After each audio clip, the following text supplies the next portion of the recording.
everybody, hope you're all doing well. So today we're going to take you through the recording process of our brand new single, I Want You. So we're going to go through the Pro Tools session, discovering all the instruments we used, different processing, and the different effects, and how we use the studio as an instrument when recording this track. If you want more content like this, don't forget to subscribe to this channel and click the bell icon to receive further notifications of videos. So let's get into it. So here we are in the Pro Tools session for I Want You. We have these purple tracks, and this is the drum tracks, and these bounce down to these green tracks that are just what are called buses. So that is basically the whole, lets me control the whole drum kit. So let's hear what that sounds like. Okay.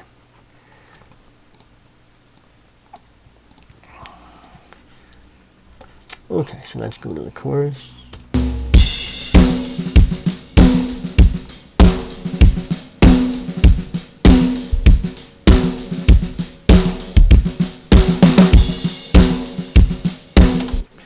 So as you can tell, it's quite a roomy drum sound, quite natural sounding.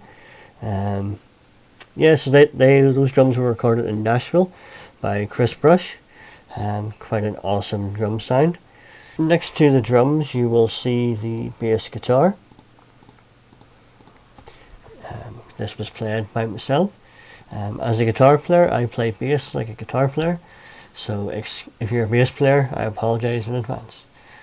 So what we have on the bass is just something quite simple, just to fill out the low end.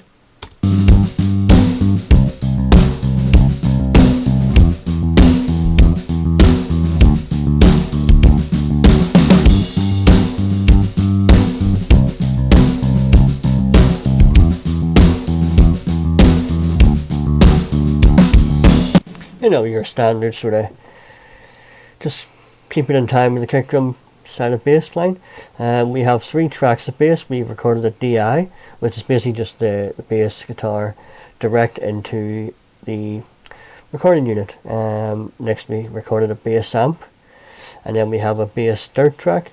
The bass dirt is basically a sans amp. I will show you that on its own. This is what the dirt sounds like.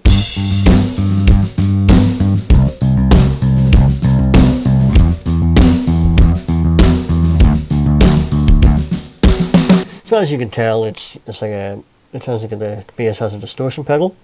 That is just recorded. A lot of this stuff is recorded just in case. For this track, I wanted a very clean sound, so I mostly used the DI. Which happens a lot. That sort of covered a wide range of ground. Next up we have quite a lot of loops and things going on, especially in the first verse. So let's show you what each of those does.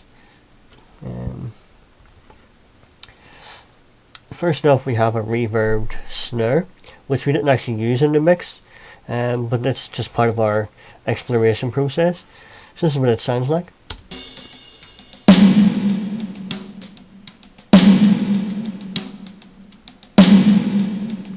You know, so that's a sample of the drum kit, a sample of the snare drum. Just put a lot of very heavy reverb on it. The idea behind this was to really accent the downbeat, but we just never used it. But you have to try these things. Next up is your standard 808 style kick drum.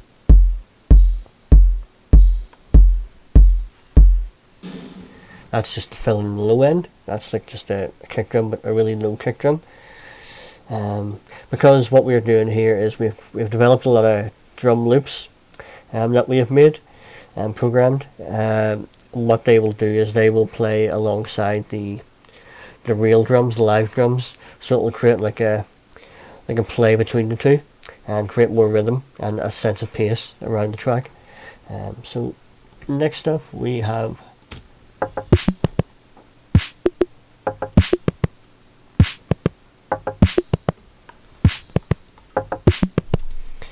So that's an electronic loop.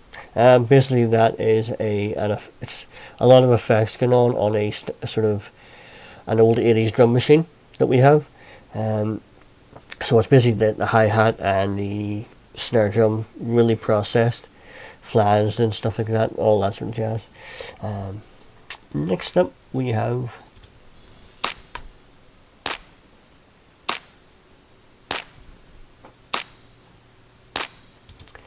the obligatory, as it seems it's cliche today with every country track, we have the finger snaps.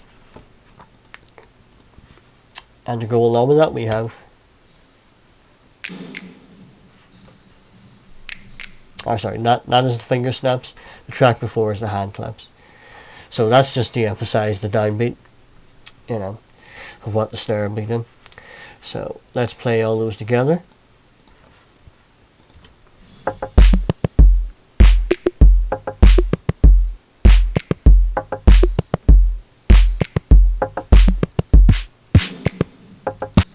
So yeah, so it's a pretty standard sort of drum loop, created out of a lot of different elements.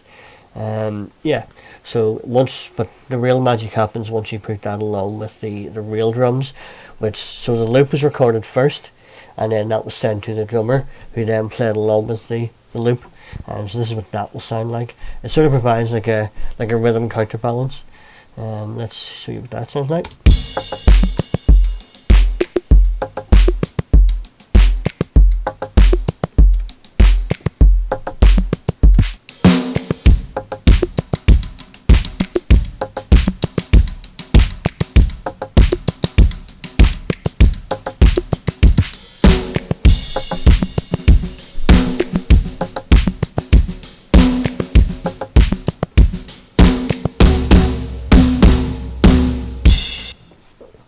So yeah, you can hear how the live drummer is playing along and sort of playing off the loop.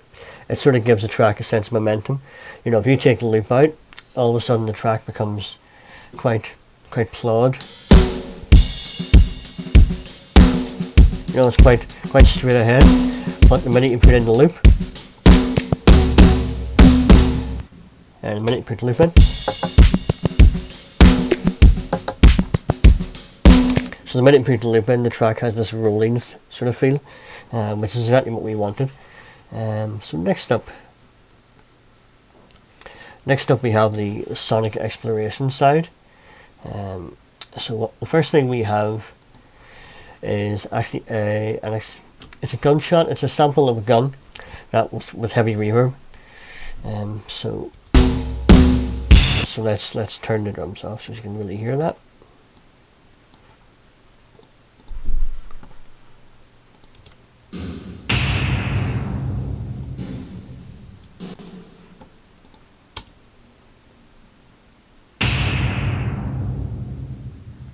So yeah, it sounds like a door opening in a sci-fi movie, but it's actually a gunshot just with the reverb swell.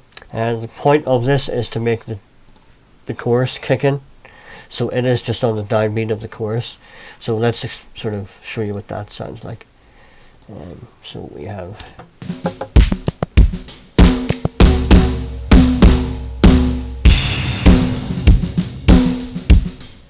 It just sounded like a downbeat to let you know we're into the chorus. It's the new section. So yeah, so we had a lot of fun making those sounds. Next up, we have a synth, sort of a synth riser essentially. So this is what it sounds like.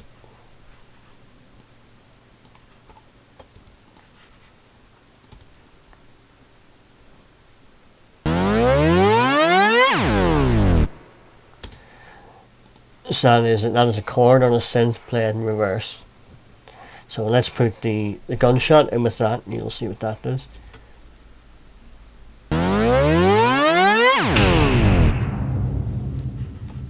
So yeah, it's quite out there, quite different, but obviously it has a point of that is coming from a breakdown section of the song, so it has the effect of the breakdown sort of rising up into the chorus.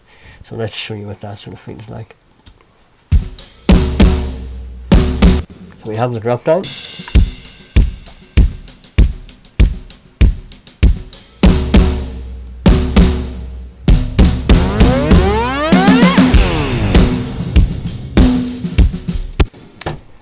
So it sort of gives you that idea of you're into the next section. Sort of carries you along with the song. Next up, we have sort of synth parts. These are straight up synth parts.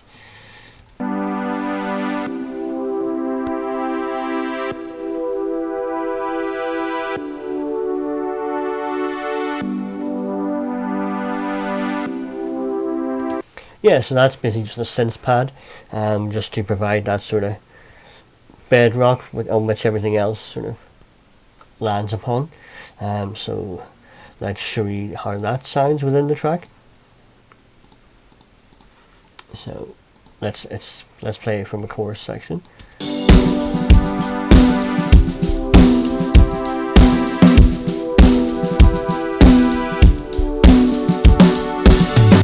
Yeah, so it just sort of provides that nice layer on which everything lies upon. Next up we have a bass synth. It's basically like an arpeggiator, and that is just to give the bass, because the bass is doing sort of 8 notes kind of feel, but we wanted a synth bass to provide like a 16th kind of rolling feel to go along with the loop, sort of to take over from that loop almost.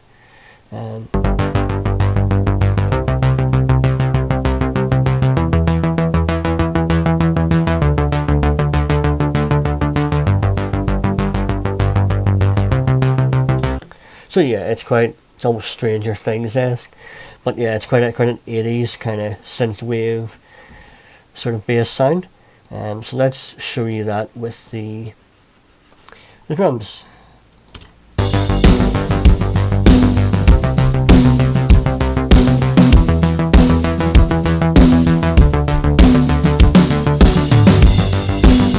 So yeah, so as you can hear, it sort of makes the track roll, you know, instead of just sort of being a straight sort of 1, 2, 3, you know, that kind of vibe. It kind of makes it roll. It kind of propels the song forward, gives it momentum, which is kind of what we want. So if you put that with the bass guitar, you know, so let's play the bass on its own. Firstly, same section.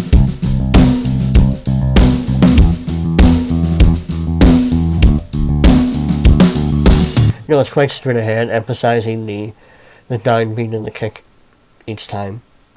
But the minute you put the synth bass in, it starts to roll. So let's show you what that sounds like.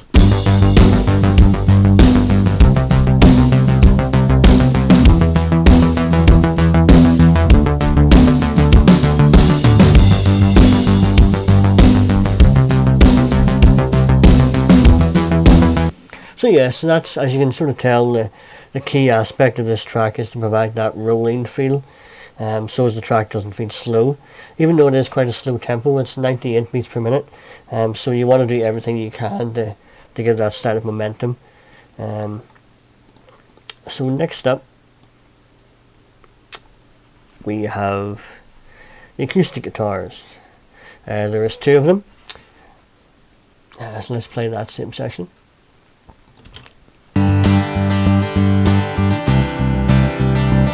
Out.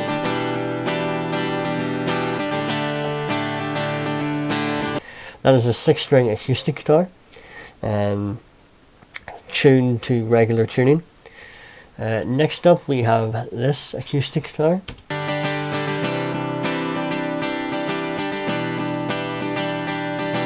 So what that is the guitar is tuned higher. So the idea being that once you play the 2 of them together, they will provide a stereo width. So let's show you what that sounds like.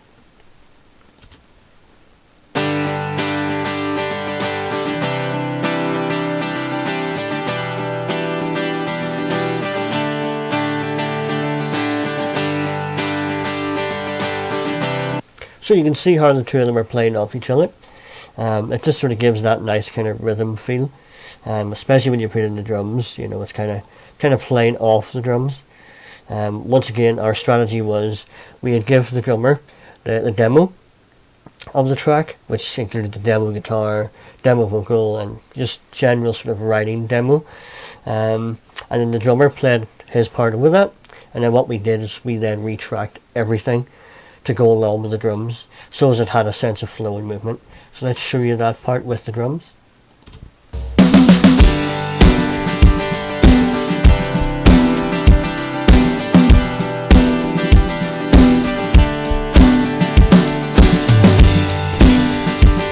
So as you can hear, I'm sort of emphasizing every down. So once again, because you've got those sort of synthy vibes, sort of providing that kind of rolling feel. So what I really want to do is emphasize that downbeat each time, just so it gives that nodding sort of feel, nodding dog effect, as I call it. So next up we have quite a barrage of electric guitars. So let's show you the first electric.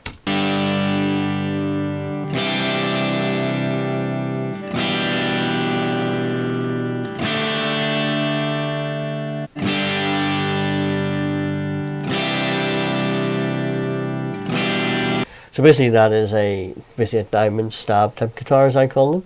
It's basically once again emphasizing those ones each time. You know, basically every chord change just sort of gives the track a sense of excitement. So that is a Telecaster doing that, and it's a divided by 13 amp. So that is just kind of slightly overdriven, but still quite clean. Next up we have a Stratocaster. My basic standard guitar, and it's doing the same thing, but it gives a different style of sound.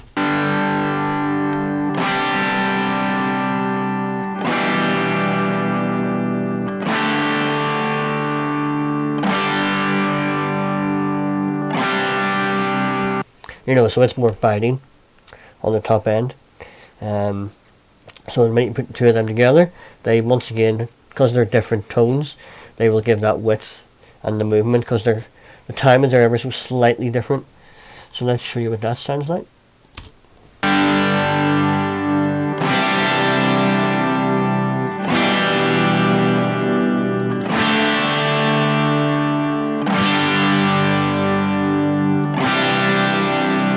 You know, it just kind of adds that nice stereo width to the track and lets it breathe. Yeah, so that's the first of many guitar parts. So next up we have yet more guitars. As you can see, I've quite sort of jokingly called this the chic part, because it's that sort of clean Nile Rodgers kind of feel. It's a personal favourite of mine to do this, just because who doesn't love to do that kind of guitar?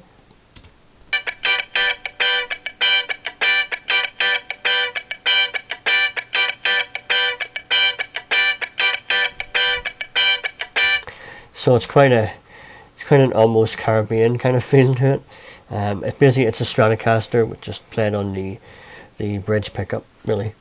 So what it does, it kind of, because everything is kind of emphasizing that downbeat, it sort of emphasizes the roll again.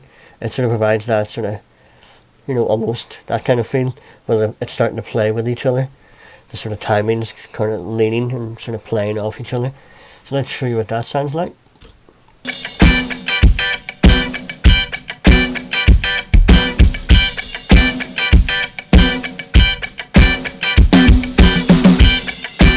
So as you can see, it has that roll kind of feel. Next up, you know, we recorded quite a lot of guitars for this one. Once again, not all of them to be used. So we have a delayed guitar, which is kind of favourite of mine to do in each chorus to kind of build up the chorus.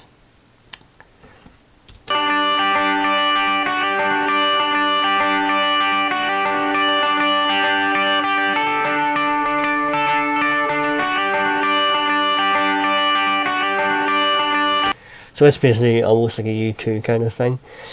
Just playing basically octaves and messing around with the chord. Once again, it's all about providing movement. You know, so if you play that with the drums, because I'm playing that sort of off feel, and the delays, it once again gives a rolling effect. So let's play that.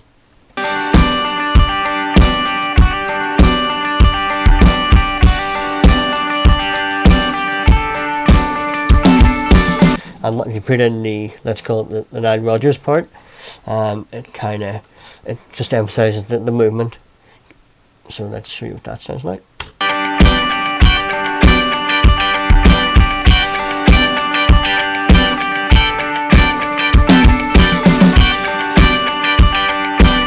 Yeah, so as you can tell, you know, key focus, get as much movement as you physically can, still while leaving some room. Next up we have an unused track. It's a bass string riff. This was actually meant to be used in the outro, and this is what it sounds like.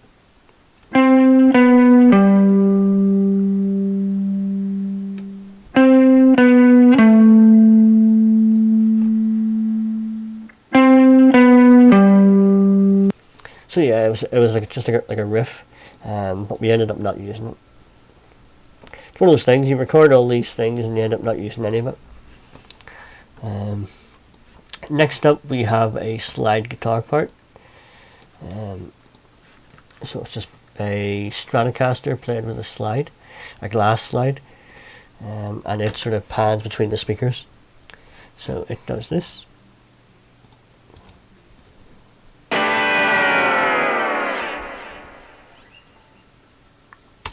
You know, I mentioned U2 a few minutes ago. Any fans of Bullet in the Blue Sky? It's quite similar. Not Stone, of course. And then we have it in various other places, most notably in that drop, where we have the synthesizer and the explosion, the gunshot. So let's show you what that sounds like. So let's play the whole drop section.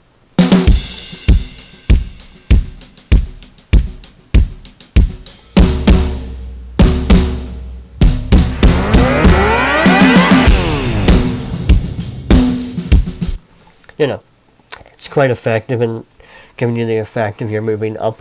It sort of brings you into the chorus. Once again, it's the key, you know, one of the sort of aims of mine as a producer and also as a songwriter is to have each section be slightly different and to give the listener something different in their ear each time a chorus or each time something happens. It's just because, you know, like people listen to songs a lot, multiple times, and you ideally want the listener to hear something different each time, give them a new sonic experience. Next up we have another layer which was not used, and let's show you what it sounds like.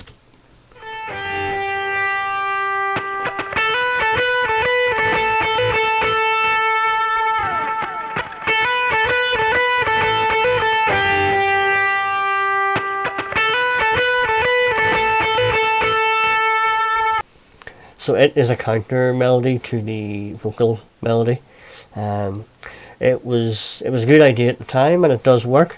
But we thought the idea with this track is to leave space, to leave some room, and let the thing breathe rather than crowd it with a lot of melody. So we may do a version of the track with all these things in. Next up we have the guitar solo. And it's kind of my generic guitar solo sound.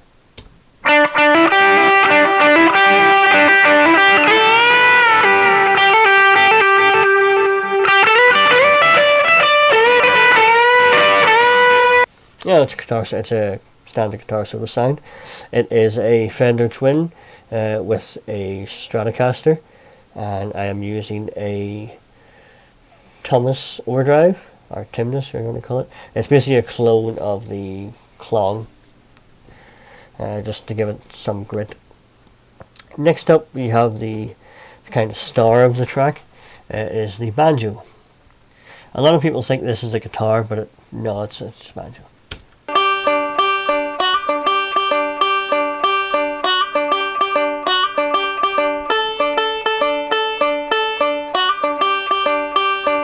And it sort of does like a few solo things.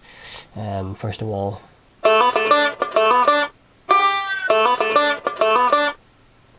so that bit is actually constructed. That's actually a banjo with a slide on it, but I've actually reversed the slide. So So I've actually played the slide up and reversed it to go down. Pretty simple, but it took about a day to do.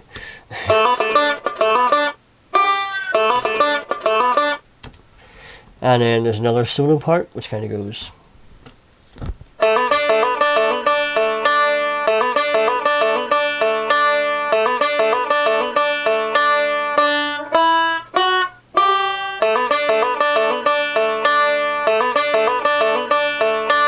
Yeah, so put that with the drums, you will. It's quite a cool sort of. You can kind of just about hear it in the track with whenever everything else is in, but here's what that sounds like.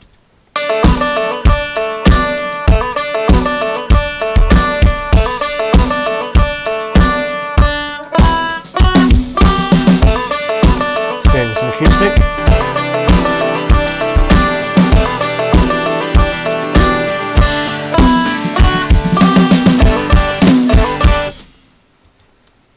You know, took quite a while to get that right tight because I wanted it to be, once again, emphasizing those downbeats. So it's kind of like a banjo roll, all played finger style. Next up we have the infamous trumpets. The reason I say infamous is because a few reviews and whatever have questioned, are these actually played with a keyboard as in a sample, or are they real? So I can confirm they are real trumpets, and I will show you what they sound like.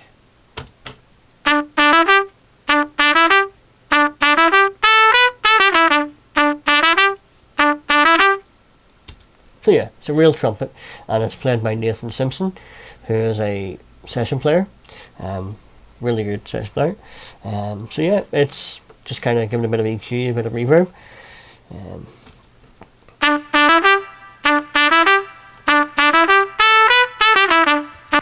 So let's play that with an acoustic guitar just to give you some perspective on the drums.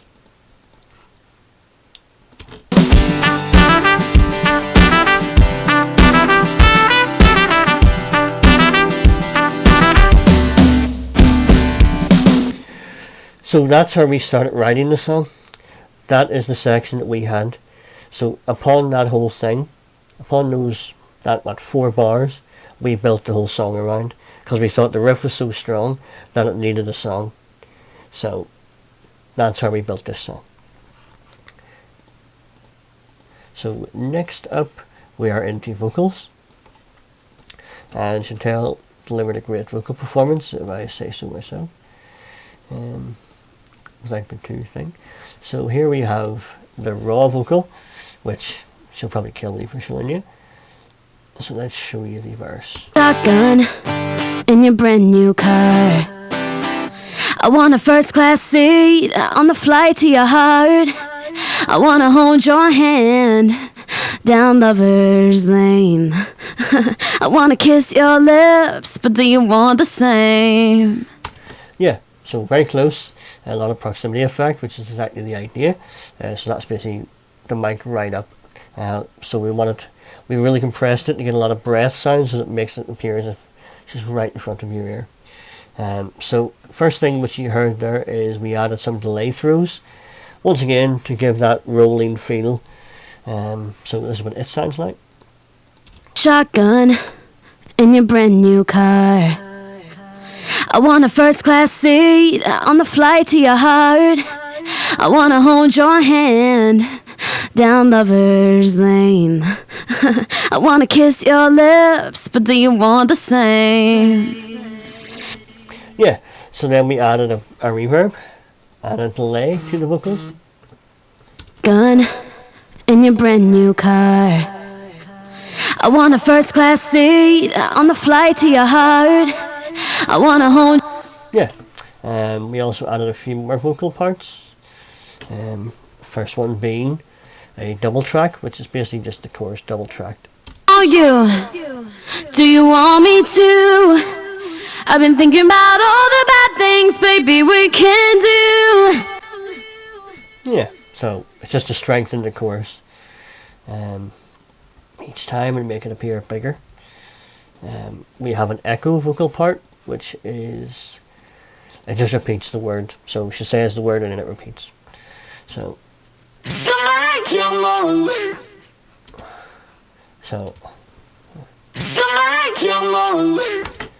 that is the vocal through a vocoder, which she done live. So let's show you how that echo works with the lead vocal. So make your move, 'cause I can. So it obviously the lead vocal is right in the center. The echo part you will hear in your left speaker or your left earphone, wherever you're listening. Then we have the second echo part, which is similar kind of idea. I want you, want me to. We can do. Yeah, so it's basically just she says the word, then it repeats once again to get that rolling kind of feel. So let's see what that sounds like. Do you want me to? I've been thinking about all the bad things, baby, we can do. Yeah, I want you. So Yeah, so just anything you can to create some movement in the track.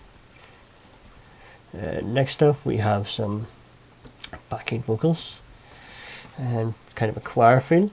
Do you want me to? I've been thinking about all the bad things, baby, we can do. Yeah. So yeah, it's just a sort of mid and a high vocal. So next up we have the trumpet part, but we also have the vocal mirroring that trumpet part. So let's see what that sounds like.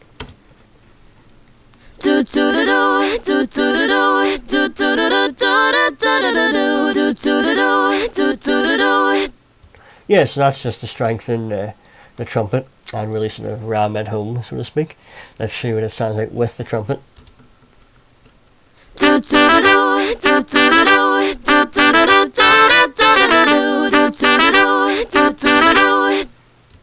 Yeah, so it's all about just creating melodies and emphasizing those melodies. Next up we have, it's quite a different kind of layer, this one. So we have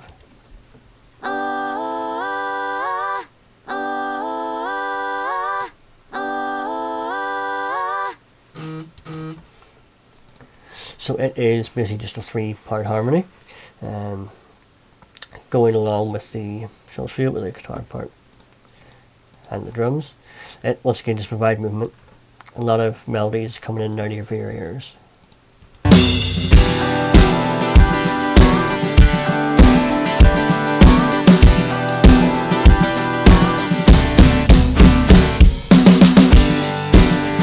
Yeah, so as you can tell, it sort of just adds a bit of sort of layered interest to the track.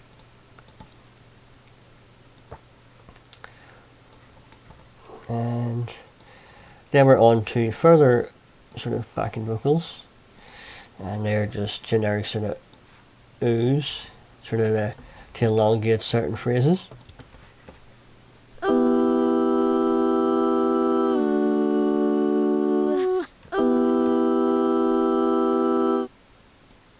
Yeah, so let's show you them with the drums and guitar in.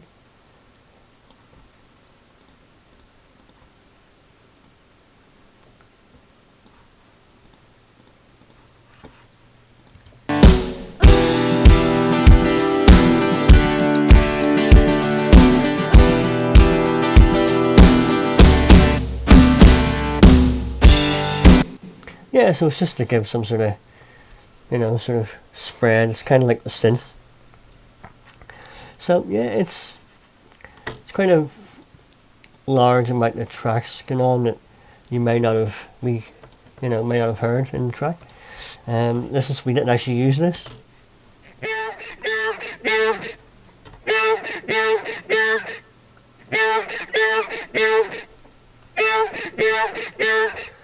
Now what that is, it sounds like an alien, but it's actually once again the vocoder, and just done it live with the track, sort of improvising with it. So let's show you what in context what that sounds like.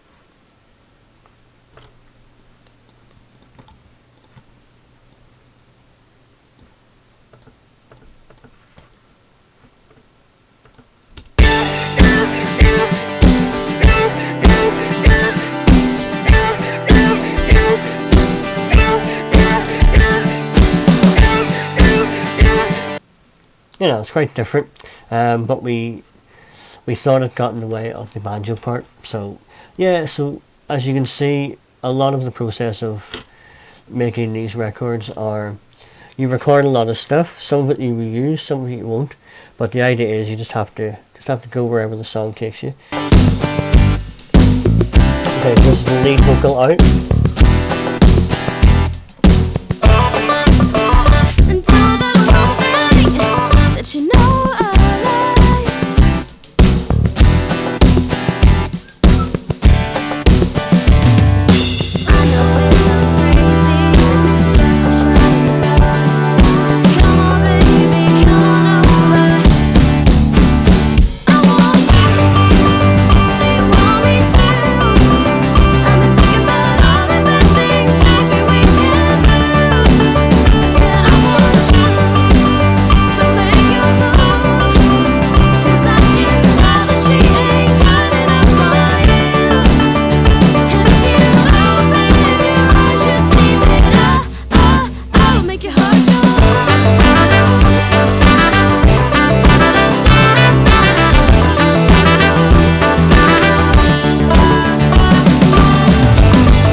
So as you can tell with the basic backing track, you can see how everything fits together. Without the, especially without the lead vocal and the guitars sort of, you know, almost clouding it up in a way. You can, that's the basic sort of template for which everything lays upon. You can really see how each section sort of gives way to another, and it's like a big Lego set. You know, it's all sort of built upon layers. I think from all in all, from sort of starting to record, it took about a week to record. As you said, like some parts, like the banjo part, with the idea of reversing parts and things like that, it took about a day to do. So things can get quite time consuming, but it's well worth getting down and trying things and see what you can come up with. Hope you guys enjoyed taking a behind the scenes look at our brand new single. If you're an artist, hopefully it inspires you to record your own music, or even how to go about finding sounds in a recording studio. If you're not an artist, hopefully it just gives you an idea, a behind the scenes look at how music is recorded. If you want to see more of this style of content, make sure you're subscribed to the channel and click the bell icon, and we will see you again very soon.